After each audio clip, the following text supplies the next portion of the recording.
Hi, I'm Tom Lydon, editor of ETF Trends here in Chicago at the Morningstar Conference, and I'm here with Michael Iachini, who's the Managing Director of Mutual Fund and ETF Research at Charles Schwab. Michael, welcome. Great to have you. Thank you very much, Tom. Glad to be here. There's a lot going on at Charles Schwab. Absolutely, yeah. We've seen a lot of growth in the world of ETFs and mutual funds, of course.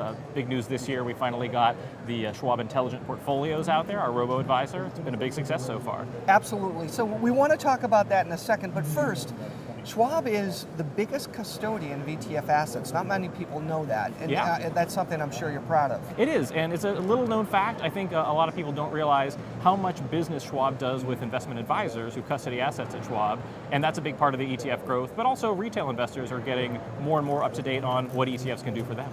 Early on, Schwab was adopter of the no transaction fee mutual fund platform, and then on top of that, with the evolution of ETFs, you've also offered up a no transaction fee ETF platform. Yeah, that's right. The ETF OneSource platform's been out there for a couple of years now.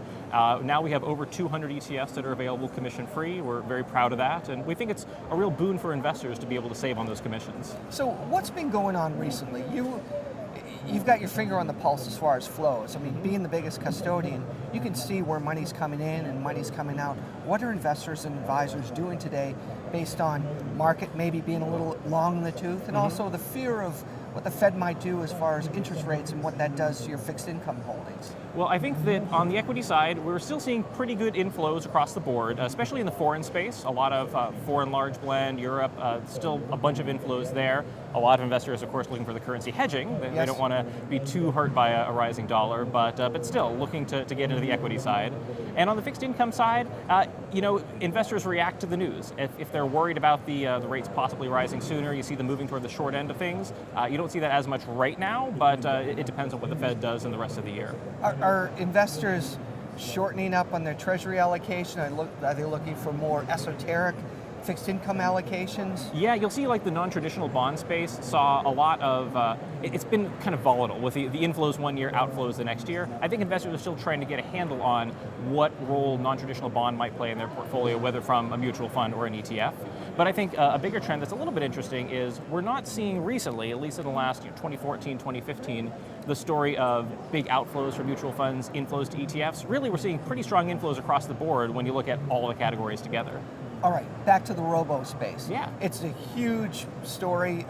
Folks at ETF Trends love hearing about it, hearing about this whole evolution. I just got out of a session that was going on a few minutes ago. Yep. You just got into the space a few months ago, and now you've got $2.5 billion already. I mean, pretty impressive. The growth has been huge, yeah. Schwab launched Intelligent Portfolios just in March, and I'm very happy that my group got to be a part of picking which ETFs we're going to use there. The market has responded in a big way. The flows have been tremendous. We're already right up there with the biggest robo-advisors who've been out there for years. So clearly, investors like the idea of diversification, low-cost ETFs without an overlay management fee. That's really resonated. Yeah, and no trading costs and no management fee at all. I mean, it's free, right? Yeah, well, you can never say anything's totally free. I mean, Schwab makes money on cash. Schwab makes money on the ETFs that are in the portfolios. Some of those are from Schwab itself. But still, for investors, it's a great value proposition. Half of Schwab's business is from the financial advisor marketplace. And now, just this week, you opened up this intelligent portfolio offering to financial advisors that they can offer in addition to what they're doing with their current offering. Exactly, yeah. Institutional intelligent portfolios is what we call it within Schwab. And the idea there is it's going to be a white label solution for advisors who want to have an option available to maybe their clients who don't need a lot of individual handholding, but they still need good, low-cost, diversified portfolios. So brand new right now, just launching as we speak, but I think there's a lot of advisors who are really interested in it. Do you feel money management's changing quickly?